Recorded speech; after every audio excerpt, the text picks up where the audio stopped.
సువార్త 22వ అధ్యాయము 29వ వచనం. Jesus answered and said unto them, You do err, not knowing the scriptures, nor the power of God. అందుకు యేసు, లేఖనములను గాని దేవుని శక్తిని గాని ఎరుగక మీరు పొరబడుచున్నారు. Yes, we do great mistakes in our life if we don't know what is written in the scriptures and what is the power of God. చూడండి, లేఖనాల్లో ఏమైతే వ్రాయబడిందో, అదేవిధంగా దేవుని శక్తి ఏమైందో అది మనం ఎరుగకపోతే ఈ జీవితంలో ఎన్నో గొప్ప తప్పిదాలు, ఎన్నో తప్పులు మనం చేస్తుంటాం. And there will be horrid fatalities, spiritual fatalities also, if we don't know the scriptures and the power of God. మనం లేఖనాలను ఎరుగకుండా, దేవుని యొక్క శక్తిని ఎరుగకుండా ఈ విధంగా చేస్తూ పోయినట్లయితే ఆత్మీయంగా అవెంతో దుర్ఘటనలుగా, చాలా దౌర్భాగ్యమైన సంగతులుగా మనకుంటాయి. Paul అంటాడు, 1 Corinthians please, దయచేసి కొరింథీయులకు రాసిన మొదటి పత్రిక గమనించండి. and chapter 2, 2వ అధ్యాయం. 1 Corinthians chapter 2 and verse 8. కొరింథీయులకు రాసిన మొదటి పత్రిక 2వ అధ్యాయము 8వ వచనం. Which none of the princes of this world knew, for had they known it, they would not have crucified the Lord of glory. కొరింథీయులకు రాసిన మొదటి పత్రిక 2వ అధ్యాయము 8వ వచనం. అది లోకాధికారుల్లో ఎవరికి తెలియదు, అది వారికి తెలిసి ఉండినడెలా మహిమా స్వరూపియగు ప్రభువును సిలువ వేయక పోయియుందురు. The scriptures foretold about Messiah. ఈ లేఖనాలు మెస్సయ గురించి ముందే చెప్పాయి. In the Old Testament, పాత నిబంధనలో, in the New Testament, అదేవిధంగా నూతన నిబంధనలో కూడా. the whole book is, the Bible is talking about Messiah. Bible గ్రంథం అంతా కూడా మెస్సయ గురించి మాట్లాడుతుంది, బోధిస్తుంది. And where he would be born, ఆయన ఎక్కడ జన్మిస్తాడు? Micah tells he will be born in Bethlehem. మీకా ప్రవక్త చెప్తాడు ఆయన బెత్లెహేంలో పుడతాడని చెప్తారు. Isaiah tells how the Messiah would die as a sheep goes to the slaughterhouse. He will be killed like that. యెషయా ప్రవక్త చెప్తాడు ఏ విధంగా గొర్రె వధకు పంపబడుతుందో ఆ విధంగా మెస్సయ చంపబడతాడు. ఆ సంగతులన్నీ కూడా యెషయా ప్రవక్త చెప్తాడు. Isaiah says he will be born to a virgin. యెషయా చెప్తాడు, యెషయా ప్రవక్త ఆయన కన్యకకు పుడతాడని చెప్తాడు. And David says దావీదు అంటాడు, he will die on the cross and his clothes also will be given for lots. సిలువ మీద ఆయన చనిపోతాడని, ఆయన బట్టలు కూడా, ఆయన వస్త్రముల నిమిత్తం కూడా చీట్లు వేయబడతాయని దావీదు చెప్తాడు. And the prophecy says that he will be buried in a borrowed sepulchre. ఆ ప్రవచనం చెప్తుంది ఏమంటే ఆయన అప్పు తీసుకోబడినటువంటి సమాధి చేయబడతాడని చెప్తుంది. Yes, somebody's వేరే వారి సమాధి అది. So this is how all details are given about Messiah. కాబట్టి ఈ విధంగా మెస్సయ గురించి వివరాలన్నీ కూడా చెప్పబడ్డాయి. When Messiah will come to this earth, Messiah ఎప్పుడు ఈ భూమి మీదకి వస్తారు? God sent an angel to Daniel.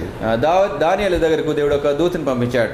And from the time the declaration is made that the Jews can go back and build the temple, యూదులు తిరిగి వెళ్ళి తమ దేవాలయాన్ని తిరిగి కట్టుకోవచ్చు అనేటువంటి ఆ ప్రకటన వెలువడిన సమయం మొదలుకొని at that time they were taken as slaves and served in Babylon for 70 years. ఆ సమయంలో చూసినట్లయితే ఇక ఇశ్రాయేలీలందరూ కూడా బాబిలోనుకు తీసుకుని పోబడ్డారు, బానిసలుగా కొనుకోబడ్డారు. 70 సంవత్సరాల పాటు అక్కడ ఉన్నారు వారు.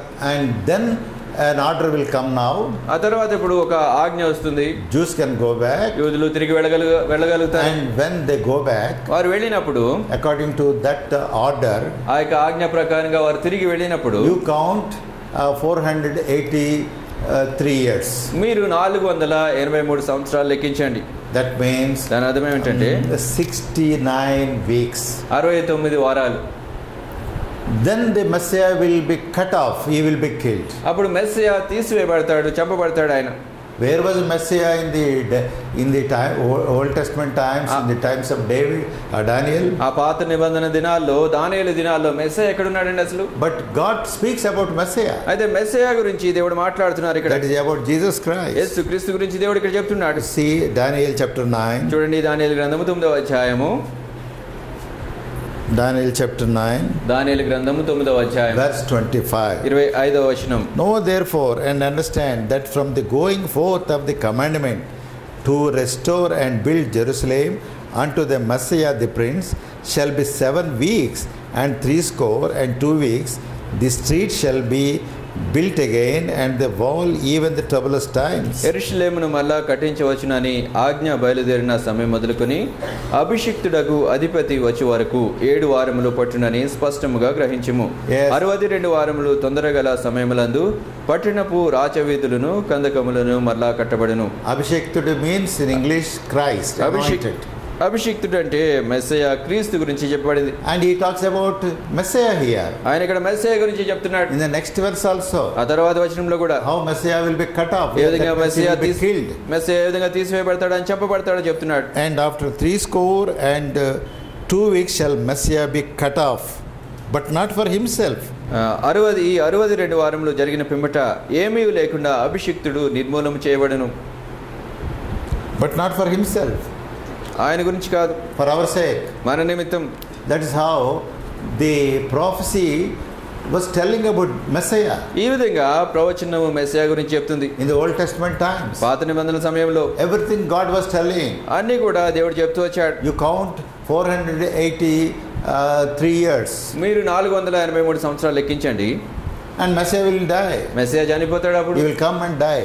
ఆయన వస్తాడు, చనిపోతాడు. So God was so gracious to tell all the details of Jesus Christ. కాబట్టి యేసుక్రీస్తు వారి యొక్క వివరాలన్నీ చెప్పడానికి దేవుడు ఎంతో కృపగలవాడై ఉంటున్నాడు. And Paul says పౌలు అంటాడు in 1 Corinthians 2:8, కొరింథీయులకు రాసిన పత్రిక 1వ అధ్యాయం 1వ పత్రిక 2:8లో they killed him not knowing these prophecies, not knowing the scriptures. ఈ లేఖనాలను ఎరుగక వారు ఆయనను చంపారు అని చెప్తాడు.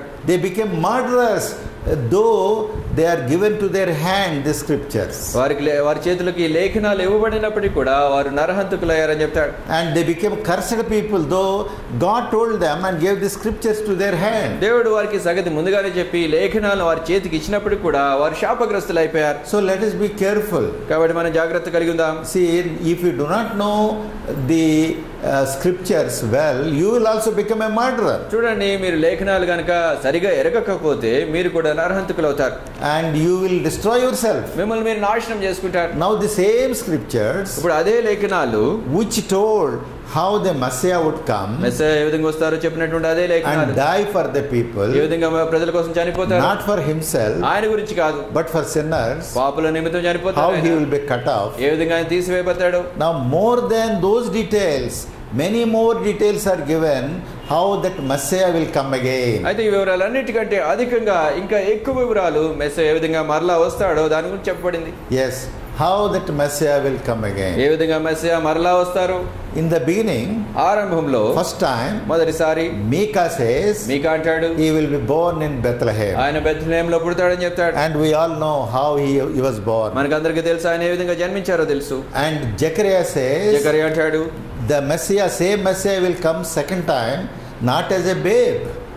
అదే మెస్సయా శిశువుగా మరలా రెండవసారి వచ్చినప్పుడు శిశువుగా రావడని చెప్తాడు. Yes, he will come with all his glory, ఆయన తన మహిమాంతటితో వస్తాడు, with all his saints, తన పరిశుద్ధులందరితో వస్తాడు. and he will come and keep his feet at the Mount Olives. ఆయన వచ్చి తన పాదాన్ని ఒలీవ పర్వతం